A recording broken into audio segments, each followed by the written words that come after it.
Mane mbaka mang nogo bange lakini sani wadhi mbele gwechi manyin matimore ka ni pogruok e kind duol matayo chenro mag obila e pacho ka NPSC kod bad migao mar obila National Police Service omedo nenore kaka wuone od bura jata tije mar NPSC Peter Lele ojiso komiti mar od bura marango kaka sirikal tiyo gomenda ni tendo obila e bwo ogae mar Douglas Kanja otamogi oboke manyiso kaka ichulo obila osara mondo timnegi nonro.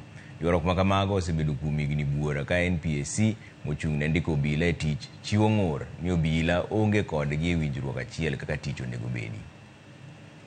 The National Police Service has submitted all personnel records requested by the Commission over the past 3 financial years in a timely and structured manner. So have you submitted the payroll? Yes. As the accounting officer for the police, any information relating to human resource in terms of recruitment, anything, Chair, we submit to the Commission.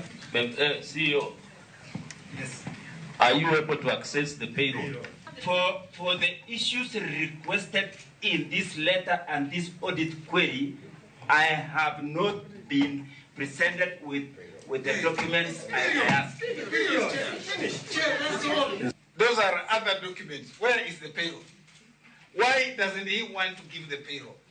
What is in this payroll that is hidden from the employer? We want you, especially the accounting officer, to hand over all the HR function, especially the payroll. You hand over. You don't give the commission the access, but you hand over. We are open to that. They can be able to get it in.